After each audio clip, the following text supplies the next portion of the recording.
It's been like this all week, by the way. I think hurricane has got some people out of the loop. But anyway, hi everybody, welcome. I'm going to turn us over to Jon Taylor. Hey everybody. Um, I'm glad to be here. I wanted to, would this be a good spot, Scott, to announce that future topic? Yeah, definitely. And I think I, maybe we'll do it again kind of in the middle, yeah, just for the people who arrive late. But yeah, definitely let's get it on the webinar early. that would be good. So we don't have a date pinned down for this because I want to gather a lot, but a call for contributions for everybody watching this, listening live. I was thinking the other day that there is a lot of advice floating out there for couples in addiction recovery, particularly like sex and porn addiction recovery. And I've been doing this long enough to appreciate the fact that there's some really, really good advice that helps couples, and there's a lot of terrible advice that makes things harder for couples trying to get better. So I would like if you have a piece of advice that you've gotten, maybe it's something you have a question about, maybe it's something that you tried and it wasn't great, or something that you tried and loved.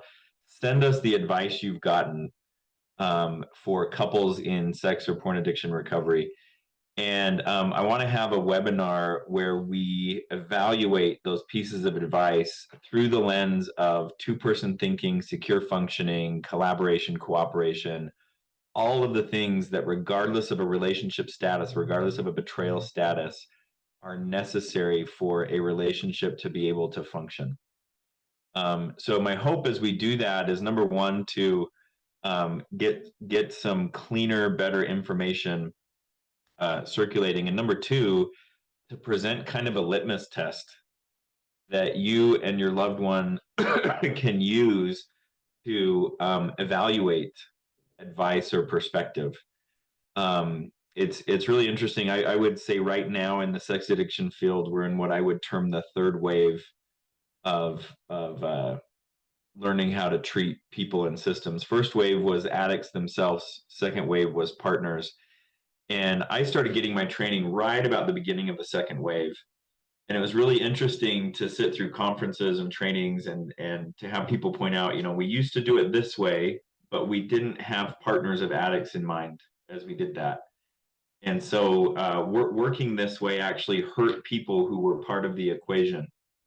And so we're looking for a new way, or here's the new way forward that doesn't compromise anything for the addicted person and doesn't do more damage to their betrayed partner. Plus, there's all this like betrayed partner centric stuff, which whatever your issue is or your pain is, it's really important that your story is told.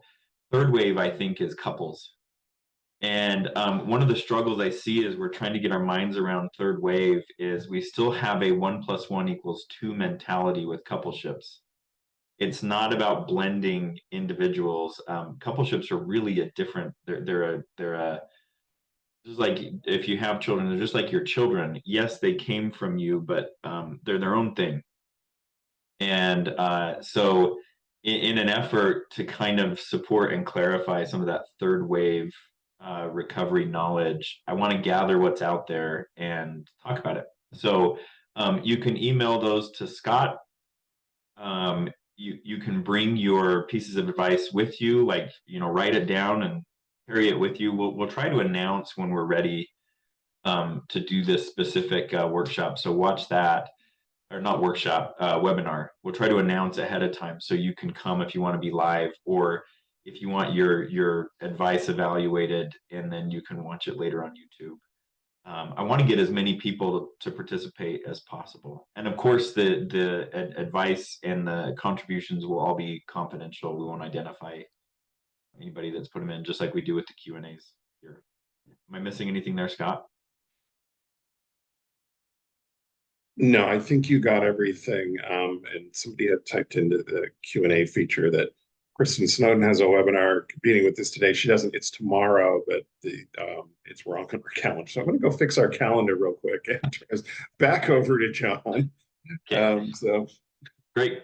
So the topic for today, the topic is you get nothing if there is not safety given. So one of the, I think, hardest things to wrap our mind around, because number one, it's so natural for us. We all live in this water. And number two, um, I mean, to be candid, it's kind of of a bother to have to deal this with other people. But biology, in any human interaction, personal or interpersonal, biology will always win. Um, and what I mean by that is, um,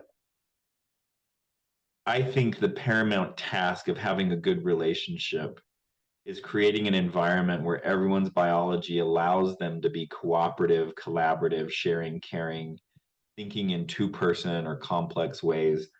Um, all the things we dream of in an ideal partner, they don't come out of somebody getting it. They don't come out of just somebody saying, "Oh, I've got the right idea about this." They also come out of an environment where it's easy to think and act and interact that way.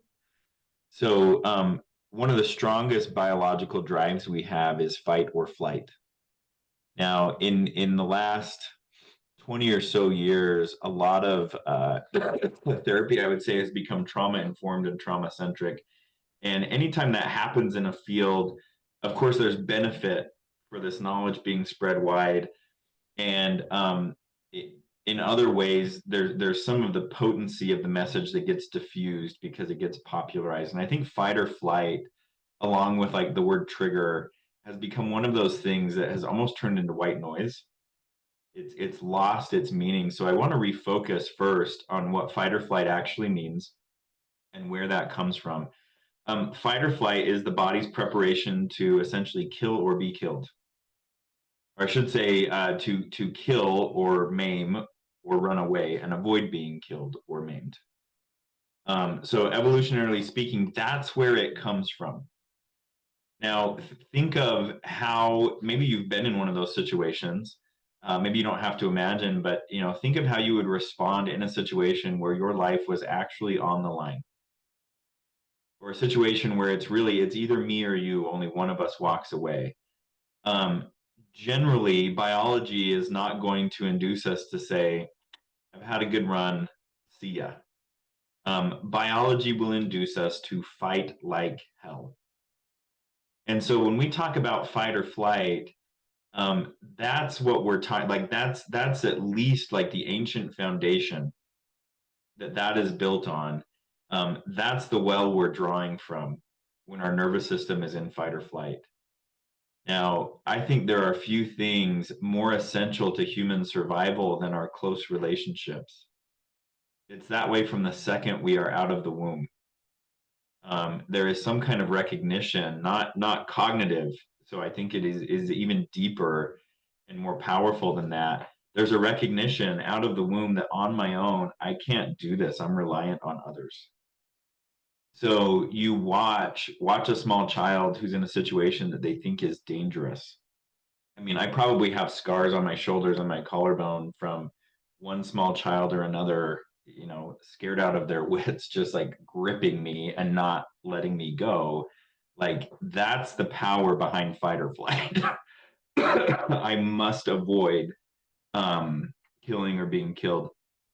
So just listen to that. Kill or be killed, maim or be maimed, or avoid being maimed. That doesn't sound too relational, does it? Could you imagine anybody whose body feels that way saying please and thank you? Could you imagine anybody whose body feels that way actually looking around and being able to take in information in any other lens than, is this going to kill me or can I ignore it? So that's what I mean by biology wins. When we're in the fight or flight family of responses, and I'm not talking about just a little bit of stress, but it actually doesn't take much. When somebody's nervous system, maybe for the recent history, or maybe for a lot of their life, has been a runaway train, it doesn't take much to push somebody over the edge from mild stress into, oh my gosh, the sky is falling. And then we start that like intense gripping behavior or that fighting. So just to review, when the body goes into fight or flight, we have an increased heart rate. I used to, I don't do this so much, but I used to have pulse oximeters that I would put on couples when they came in for couples therapy. And I had an alarm on it tagged to 100 beats a minute. Because for an adult, if they are not physically active and their heart rate is 100 beats a minute or up, that usually means they're in an acute stress response. And it was really interesting to almost give this x-ray to couples where they could watch. Sometimes you get really good at masking our responses, but heart rate generally doesn't lie. It was really interesting to watch when everybody would stop and say, "Oh my gosh, I didn't realize," or like, "What's going on?" Like, that's really intense for you. And even the person saying, "I'm surprised my heart rate's that high. I can't feel it." Because generally in our world, I think we live pretty disconnected from our bodies. There really aren't on a daily basis for most of us. On a daily basis, there are not actual kill or be killed type situations, but that's in us. And we have that ability to react that way. Muscle tone and tension goes up. So this is the coiled spring. I'm getting ready to act. Cortisol and adrenaline, the hormones spike. Now, remember, hormones versus neurotransmitters. Hormones are in the blood. Neurotransmitters are in the brain. Neurotransmitters are pretty immediate, almost like a light switch on off. Hormones are secreted into the bloodstream. They're slower to come on and slower to move out. So once you get a cortisol or an adrenaline reaction going, just because danger clears or the situation is safe, there will be a lag between when I don't feel increased adrenaline and cortisol and when the input of adrenaline and cortisol ends. So fight or flight is a tough place for a lot of couples to find themselves in because the lag in information often doesn't make sense. Why are you so upset? Why can't you calm down? And it's like a minimum of 20 minutes without reigniting, without ruminating on the thing that made you feel out of control, fight or flight. That's a minimum of 20 minutes. And I think that's a lot of mental discipline to not ruminate on that. So skin conductance goes up, meaning there's more sweat. Your body's again, because muscles are tightening, heat is going up, your body's trying to cool itself, maybe prepare itself to run. So cortisol and adrenaline, all of this, like fight or flight response, this is to provide quick access to energy. You run fast and hot. Now, remember, when an engine runs that way or a person runs that way, what's usually the effect after? It's usually not this, I run fast and hot, and then I have this nice, like, slow down into my baseline. No, it's like I fall off a cliff. So fight or flight also comes with the other side neurologically, which we call freeze, flee, or appease, which is when we run out of energy to fight or flight, everything shuts down. So all of this to say, biologically speaking, fight or flight is quite a bugger when it gets into our relationships. And I hope just from that picture that I'm painting, you can maybe start to follow my logic here. If you do not give safety to each other collaboratively, if that is not a top priority, you cannot expect consistency. You can't expect anything out of your partner. They're not capable of it. Nobody's going to kick back and be reasonable when they feel this way. Nobody's going to say, "Oh, maybe I misheard you," or say, "Oh, that's interesting. Tell me why you feel that way." No, we're going to like go for each other's throats because biology always wins. That's what we're doing. And nobody whose body is doing that is actually going to be kicked back and reasonable. Some of us are really good at disconnecting. It's like when the smoke detector batteries are acting up and you have a phantom demon smoke detector. It doesn't matter if you change the batteries. What do? You unplug the thing and you put it in the garage. So for folks who grew up or have been in chronic stress, they don't pay attention to the cues. They may even tune out, and they may appear calm, but really think more like firefighters or first responders. They're drilled, they're trained. So they may appear calmer, but they're not kicked back and relaxed. They may be more like robotic and on autopilot. And again, from there, you're not going to get someone who's reasonable and compassionate in a relationship. You're going to get someone who's really like, task oriented, emotionally disconnected. Which, if the initial danger is, I don't know where your emotions at, and I don't know what your motivations are towards me, being disconnected, robotic, and on autopilot is going to be more dangerous for your partner. So this is the line. If you take nothing else away from today, I want you to get this line through: is you get nothing from your partner if you are not working collaboratively for each other's safety. Now, those of you who are close to D-Day or down the road quite a bit and still feel this like basic instability struggle, here's one of the missing pieces. I can say that with confidence. There is not a high enough concern for mutually produced collaborative safety. So you may be trying all of the right things, you may be saying all of the right things, but the nervous system or nervous systems that you are trying to work with are not in a place where they will be changing and adapting. Because that's another thing that happens in fight or flight is we don't really learn. We react, we have reflexes, but we don't learn. Things don't change for the future. We don't become more adaptive. We become more hair trigger responsive. So you have to remember too that this feeling of safety or unsafety is completely subjective. There is no way to measure it objectively, unless you want to walk around hooked up to MRIs and heart rate monitors and pulse oxes and all of that kind of stuff, which I wouldn't recommend. So the very next best thing you have is one another's self-report. So it's not smart to litigate each other's emotions. End of sentence. Ever. It's not smart to litigate the emotions. So in order for safety to start becoming a primary concern, you first have to start with, I would think about it this way. Am I feeling safe, and how can I tell? Which am I feeling safe is actually not about your behavior at all. It's about my feeling. I could care less about your behavior. If my heart rate is up, I'll make up a story about what your behavior is doing if I don't feel safe. So the first question is, do I feel safe, and how do I know?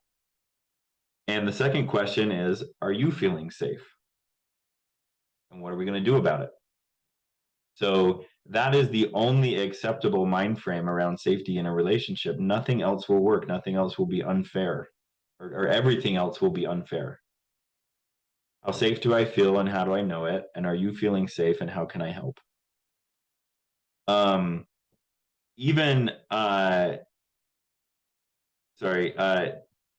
feel unsafe or I'm not feeling okay should be followed from both parties by close attention and redirecting energy toward that which definitely creates safety.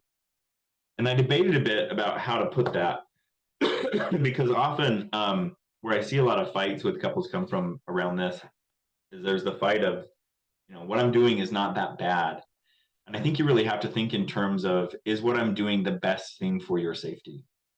And if the answer is no, it doesn't matter if it's that bad or not. Remember, you get nothing from your partner unless you're collaboratively working towards safety. So I don't feel safe, or this isn't feeling good. Everybody redirects their energy towards that which we know creates safety right here, right now. Doesn't matter. It's not about what I was doing before was right or wrong. Like, quit thinking that way. It's, oh, alarms off. For the person who's not feeling safe, there's your part of the collaboration. Is I let the alarm sound and I inform my partner. For the partner, again, it's that attitude. What do we got to do? How do I help? Not reorienting is just like saying to your partner, not only do you get to fight this problem in fear, now you get to fight me too. So that's like if your child is scared of a monster in the night, that's like sending, I don't know, it's like sending a goblin into their room to comfort them. It's not what they need. Like what you present with very next has to be immediately recognized as friendly. Um, so there's wisdom in couples where there's been betrayal. There's wisdom in the betraying partner, and in some cases, it's a matter of the more grievous sin. So yes, maybe I haven't been awesome to you, but I did not keep sexual secrets nor betray fidelity in our vows. So, however you want to work that, the partner who's has done the more grievous betrayal, there's wisdom in that person not solely relying on safety from their betrayed partner. And here's why that's unfair. Um, I've had partner trauma therapists explain it to my clients this way. Um, you backed me over with a dump truck, and I know you're upset that you hit me. Maybe you were even jostled around in that, but I can't very well climb out from underneath this dump truck and help you. So there's wisdom in not relying on that from your betrayed partner. You have to square with the fact I broke it, I bought it. This is largely, not solely, but this is largely my thing. If we move forward to safety, that is more on my shoulders than anybody else's. And I've worked with couples over the years who have gotten this. And you see after about a year of dedicated work there, like dynamics in a relationship really start to change. And I worked with couples who have fought this the whole way. What about me? I'm hurt too. Um, in situations where there's been betrayal, we have a first year about of really intense debt payoff. And then usually what I see at the end of about that year, the partner who's been betrayed says, you know what? I'm ready to get up. I'm ready to move on. I don't want to live or feel this way anymore. And they're very interested, comparatively at least, they're very interested in let's have a better relationship. So give to get here if you've done the betraying. That means you need to get connected with the people who can help you create safety. You need to have a sponsor who you can call and talk to and you can vent to and you can complain to. And they'll hear you with compassion and they'll also greet you with like firm boundaried redirects. Because that's another part of this is um, safety building is an active process. Time does not heal all wounds when it comes to this. So one more word on the you broke it, you bought it. You have to get your partner, in order to get your partner back, you have to transform into the healer, not the herder. And that's not one thing that you say, that's not one night of good behavior. That's like, again, down to the bone. You feel something different from me. I'm here. I'm concerned about you. I'm here to help. I would never let a hurt ride without appropriate apology and remuneration. I would never let it ride too long ever again. So that's what it takes when you've been the person who's betrayed. You really have to have a role change, and that's just as much as it is on you as it is on your partner to allow themselves to see you differently. But I always say with that, while ultimately it's the betrayed partner making a choice to trust again, they'd be a fool to make that choice in the absence of strong evidence that would be a good idea. So that's the work you have to do as a partner who's betrayed. Safety building is always collaborative. So my family's had an adventure this last 2 weeks. We've had COVID pass through our house, which up until this point, I don't think anybody has had real symptomatic COVID. We've gotten lucky. And I don't know if this is a mild or a moderate version. If this is mild, I'd hate to see what's more severe because it's been miserable. And we know who patient zero is. We know who got sick first. And there's not a lot of utility in hammering him or her on that right now. There's not a lot of utility in pointing the finger at this point because we're all in a tough position. And while somebody else may have brought the virus in the house, it's in my body now. And this morning I had to do yet another doctor's appointment, an opportunistic ear infection that has come up as my immunity system is down. Like, I'm not mad. at the person who brought COVID in the house, because that's silly at this point.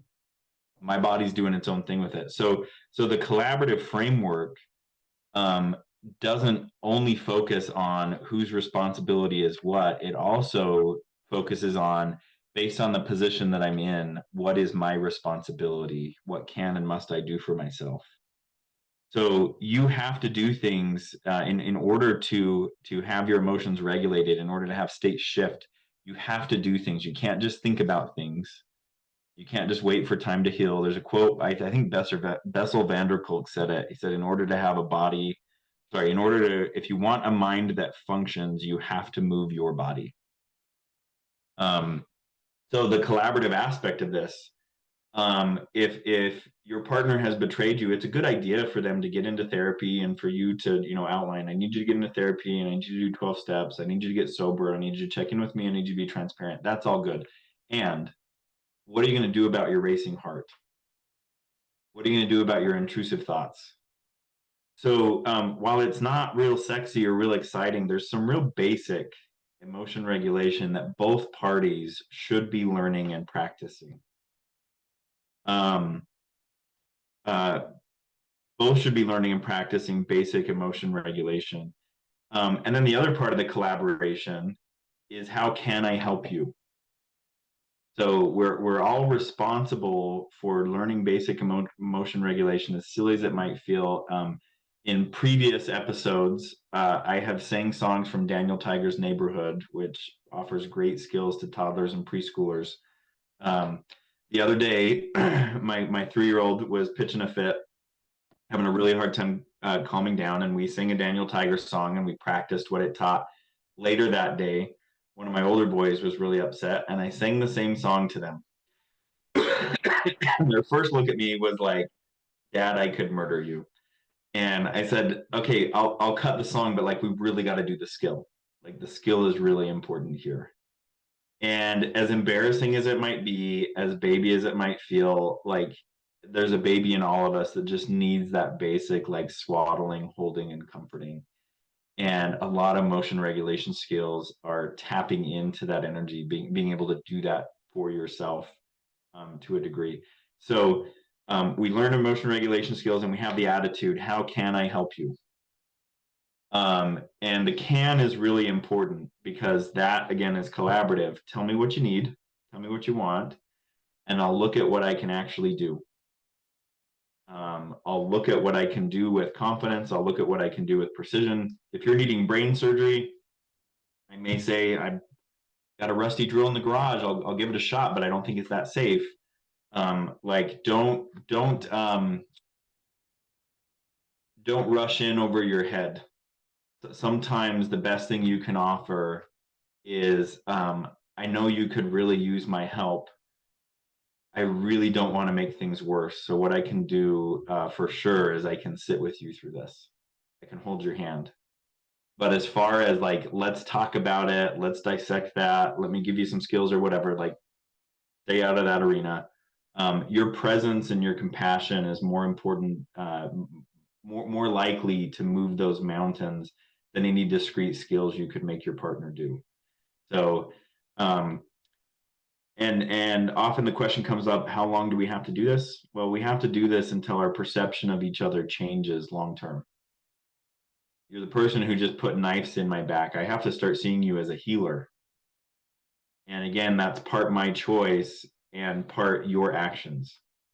So there's where we collaborate. I'm going to try to give you data that says I'm a healer and not muddy that at all with data that indicates otherwise. So I'm changing.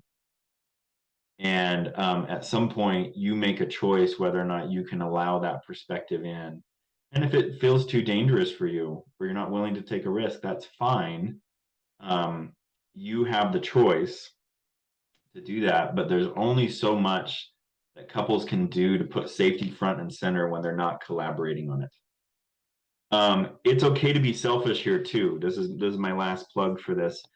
It's okay to be selfish, and what I mean by that is, if you're going to do this consistently, you have to be really clear on why it's good for you to show up and give safety to your partner. Again, here's another biological drive. You push a human to the point of immense stress, and we're all going to get selfish and self-serving. So one of the best ways to ensure that you'll do the right thing, even under really stressful situations, is pay attention to that part of you that's always asking, what's in it for me? And just because creating safety for another person is a kind, compassionate thing does not mean there's not personal benefit in it. So get clear on that. Maybe the personal benefit is, I miss the happy you that was relaxed. I liked him or her better. I liked them better. It's okay to have a vested interest in, I would like an opportunity for someone like that person to come back. That's a better partner for me. So I'm going to pay up. I'm going to put in. I want to be a certain kind of partner. I was talking about this with some clients the other day, and I said, there's some days that the way I show up as a dad isn't about my love for my children. It's I don't want to go to bed feeling like a crappy dad. And one of the partners said, how did she say it? This is not about love today. And I was like, amen.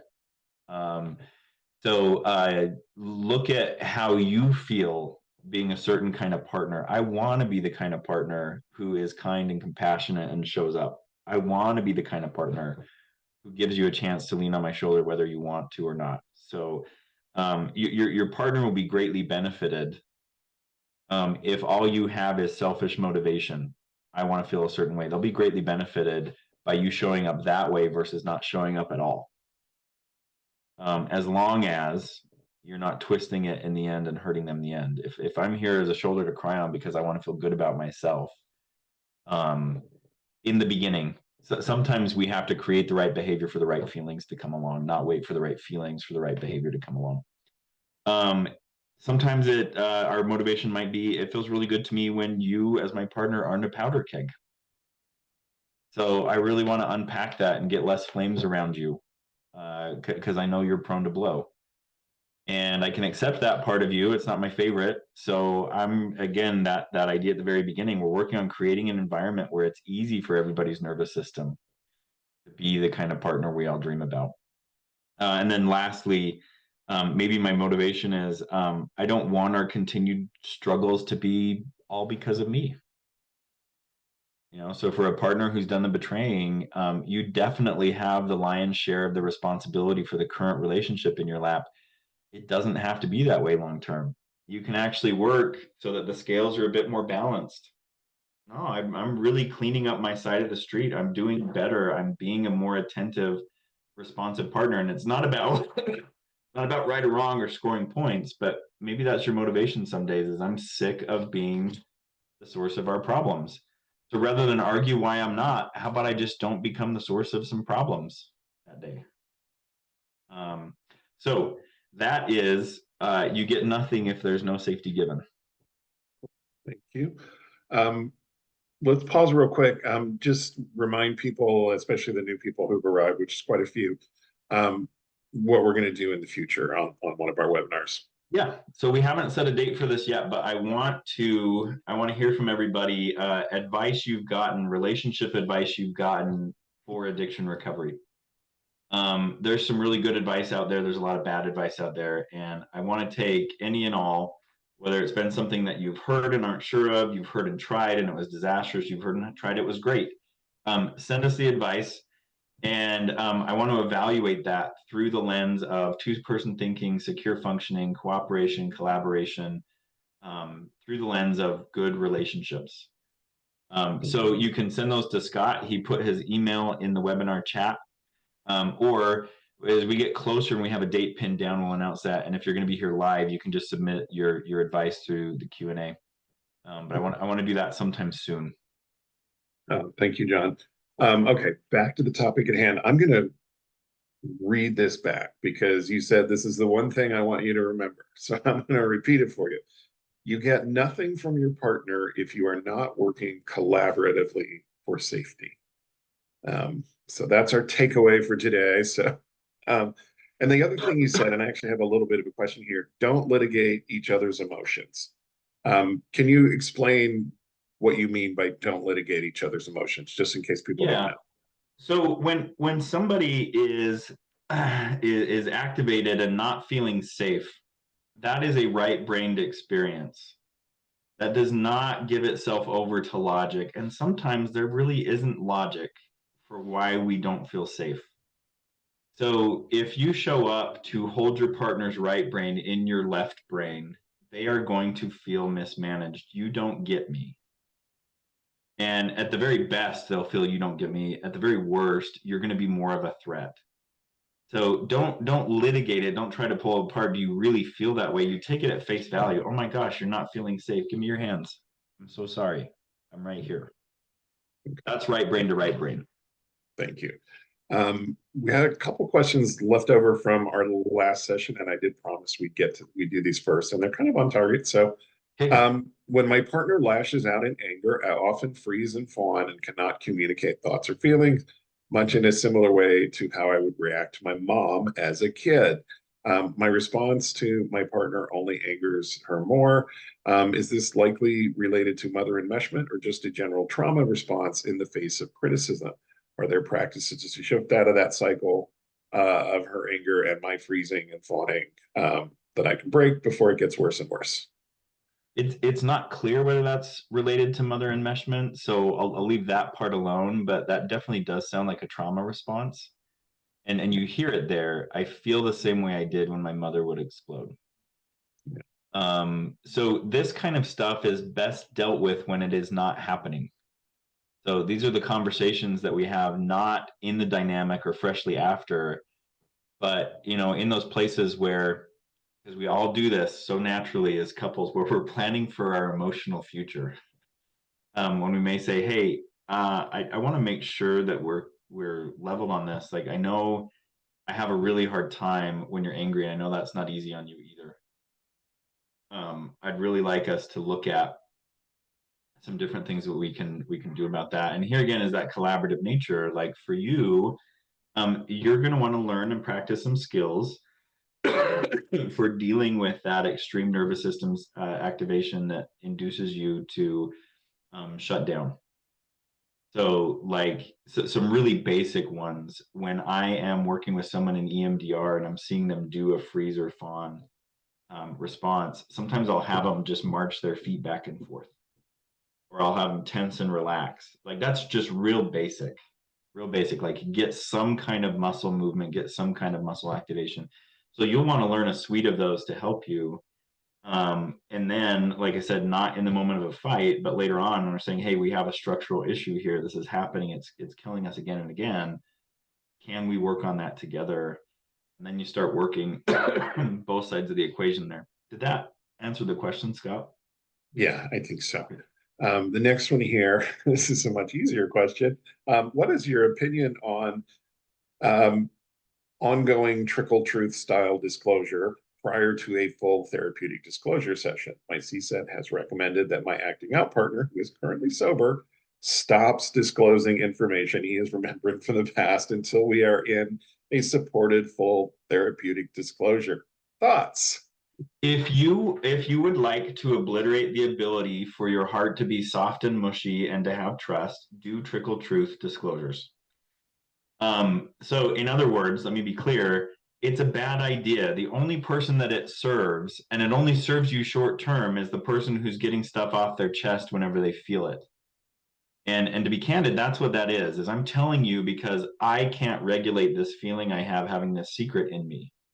So I'm going to dump it on you, and I feel better for a minute, but then we're both screwed because you are angry, upset, mad, sad, and I don't feel any closer to you as a result. And guess whose fault it is?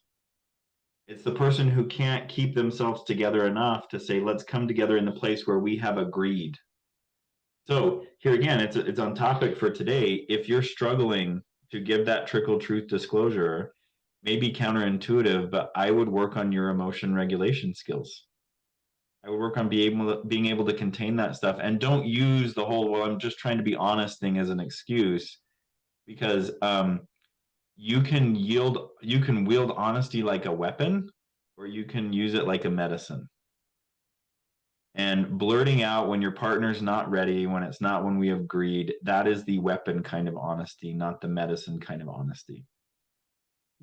There's a great book on full therapeutic disclosure called Courageous Love, written by Dr. Mm. Stephanie Carnes.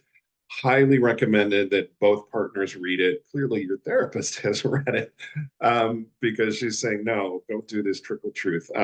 My friend Michelle Mays, therapist on the East Coast, calls it death by paper cut. And, you know, she points out you can bleed to death from 1,000 little cuts or one big one. And 1,000 little cuts is ultimately more painful. It just, yeah, don't do it. Um, yeah. Um, Okay, let's hop into the fresh questions today. We've got a couple here. If you've got one, please type it in. Um, um, it has been a complicated journey for us. 4 years since the first D-Day, no couples therapy yet. We have both been told no couples therapy until the addict gets honest and does more work, meaning there is nothing to support our coupleship. What can we do? Any basic work? Would coaching help? What can we ask for to care for our relationship while we do our individual work? So this is, I mean, this falls in line with like, here's advice for couples in recovery. Let's put this through those lenses of secure functioning and two-person thinking. I understand where this piece of advice comes from because traditionally what couples therapy means is we're working on a bond, and you don't want to work on a bond with someone who's not honest. So I get that. There is the kind of couples therapy that I do, pact therapy, wouldn't distinguish between couples therapy as bonding work or couples therapy as curbing what we call in pact acting out, which dishonesty is a form of acting out. So if you're working with the right therapist whose goal is to not make you love each other, but to call the relationship to order, you need that kind of couples therapy right now. So if there's dishonesty, but there is a willingness, I will work on this. I will come together with you. Find a couples therapist who understands that differentiation and can help to structure the relationship so that the dishonesty gets its proper consequence, and you two are equipped to deal with it in the right way. So sometimes, like this is a case where I worry couples die on the vine. And again, I don't want to undercut the importance of like individual therapy and individual recovery does bolster relationships, but some people will shred each other to death while they're waiting for this. I've done enough work, or there's enough honesty, or whatever. So I think it's less a matter of no couples therapy, period, and don't get the wrong kind of couples therapy. So if you're getting the right kind of couples therapy, which actually, when you say would coaching help, that kind of stuff, that's not technically therapy, I would say. It is coaching. It is arrange yourself this way, do this, not that. Let's practice this, not that. Because I find with a lot of addicts who keep splitting hairs and aren't really getting serious, the best leverage that exists in their life is their relationship. You put the screws to them that way. Hey, listen, you start doing something, or you stand the risk of losing this, and you empower the partner who's on the receiving end of that to understand and apply that leverage, not in a self-serving manipulative way, but more in a like for the good of our relationship way. I've seen guys who have struggled in that ambivalence, or addicts who have struggled in that ambivalence and that lack of clarity, get really, really clear when they're faced with what they stand to lose. And that's hard to do.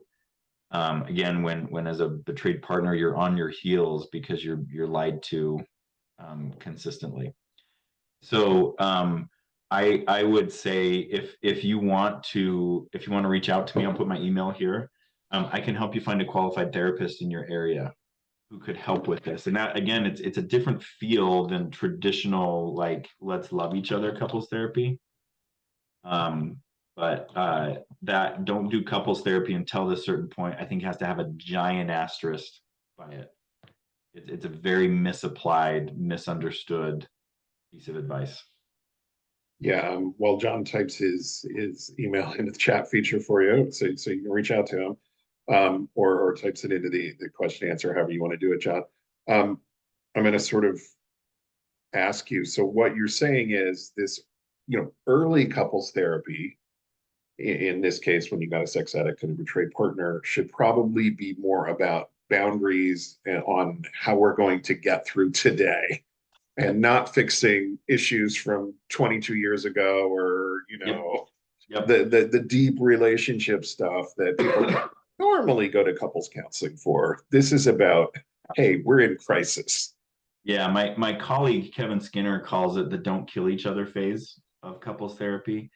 And there is a lot of utility. I'm doing this more with couples that I work with early on because it's gotten clearer to me. There's a lot of work to be done at any stage of a couple of like just getting that understanding that if we don't have safety or we don't have fairness, we have nothing. So there is almost this like top-down educational, have you thought about it this way? Do you two know what's most important for you two to be doing together right now? I was working with a couple people earlier this week on that question early on in their recovery phase, and really pushing these couples to come up with an organizing principle. For one, it was safety, and one, it was trust. And once two people agree, yeah, that is a great idea. If we worked only towards that right now, we'd be better off. And then you start to learn how to run other issues, or should we talk about this or should we talk about that? If your main issue is we are only going to work towards safety, that's going to be our top priority. What should we talk about 40 years ago? Does it immediately add to the safety of the relationship? No. Okay, we'll do that later. What we want is we've got to immediately establish safety. So this calling to order of a coupleship, there's not a wrong time for that. And I would say couples in early recovery need that desperately. Yeah. Okay. Agreed 100%. Next question here. What can we as betrayed partners do when sharing our feelings and emotions about how this betrayal, in my case, betrayal of 40 years, um, ends up hitting the shame cycle? Oh, for the addict, then goes into the shame cycle and starts deflecting, blaming, gaslighting, and shutting down. So what can betrayed partners do when the addict flies into his or her, I guess, shame cycle?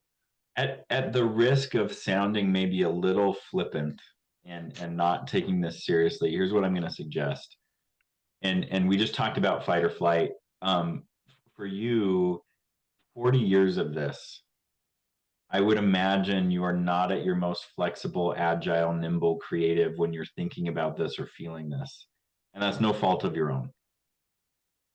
One of the core tenets of effective communication is, as the communicator, if my message is not getting through as intended, it's a good idea for me to switch it up. How else can I explain this? How else can I describe this? So there's a fine line, I think, and you have to be really careful. There's a fine line between like catering to your partner's shame and recognizing like if I trip off the shame, I lose my window. Again, think about safety. When you're feeling shame, you're not really open to other people. So is there any other way on the planet that I could get my message across that is different from how I've done it? Because maybe everything that I've tried just trips off my partner's shame. Is there another way I could do it? Here's an example.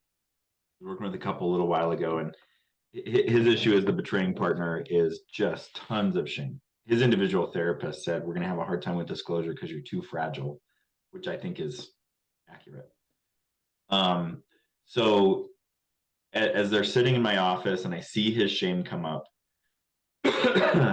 again, what I'm thinking about is how do I get these two people on the same page that they've got to do something about this? And I said to them, have you all had major issues with your home? Like here in Utah, our basements flood a lot because we build on swamps and wetlands, and then we think that the water is gone. So basement flooding is like a big issue. And I asked about that, and they said no, but we had a roof issue, and we had water running down the inside of our walls, like down to the basement. It was ruining flooring and walls. And I said, great. Not great that happened, but good. We've got something you can relate to. And I said to both of them, who was overwhelmed at the presentation of that problem?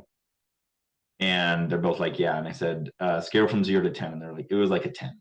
it was like, what have we bought? Like, can we even do this? And they had to actually do 2 rounds of this, like fixing the roof. And I said to them, what roles did both of you play in fixing this? And they talked about how they had kind of divided roles and how they collaborated. And I said, what would have happened in this problem if both of you had been too overwhelmed or too frustrated by the problem to get started on it? Well, we probably would have a house that was full of mold and it would be a health hazard. Like, we wouldn't be able to live there.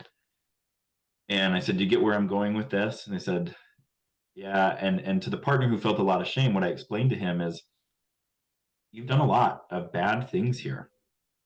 Like, you're not innocent here. However, it does not do you or her any good for you to either try to deflect the finger pointing or figure out how many fingers are pointing at you. Like, just look at the problem as it lies. I know you're overwhelmed, but if you do nothing, you don't get to live in this house anymore.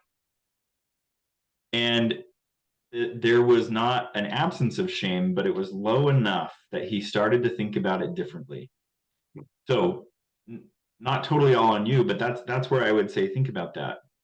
Your partner feeling shame is an indication they're not feeling safe. Is there anything you could think of, any way, any different way you could think of narrating this that would help both of you sidestep this rut and not lose any impact, not lose any meaning? It takes more creativity than we're usually capable of when we feel this strung out. But that would be a place to start. Yeah. And I think I might speak as an addict with a shame cycle that lives close to the surface, which it showed up here in the follow-up question. The best person for me to get external help regulating my shame cycle was not my partner, or he was not the person closest to me. I needed to be, Brene Brown says, shame thrives in darkness, it withers in the sunlight. And the best place for me to bring it into the sunlight was in therapy with someone like Jon, or group therapy with someone like Jon, or an online work group that's run by someone like me at Seeking Integrity, or in a 12-step meeting. The best place for me to deal with my shame and shame cycle was with other men who had the same shame cycle for the same reasons. So it is incumbent upon the addict here to, his shame cycle is not going to get any better. You can, as a betrayed partner, can maybe learn to manage it a little bit better with Jon's advice there. But addict, please reach out to Jon, reach out to me, reach out to Seeking Integrity. Let's work on this. Let's get you in a group with some other men. It's that point I made earlier. This nervous system dysregulation is not going to clear up on its own. You have to do something about this, even if it's not sexy, seems remedial, too hard, whatever that is. Like, you are stuck here till you do something about it. Yeah. And the guys in my work groups, the feedback we get at the end is like, wow, great information. What I really liked was bonding with the guys. Yeah. And I know you have a couple of men's groups, Jon, and I know somebody who's in one of them, and he's like, oh, thank God for that group. There's something powerful for, in terms of killing a shame cycle. Absolutely. So we're out of time. We're out of questions. Don't forget to email either Jon or myself with advice, relationship advice you've received, and we'll set up a webinar. We'll announce it a couple weeks in advance so people will know. Yeah. Anything you want to say to take us out, Jon? Thanks, everybody. Thank you. Everybody have a great day.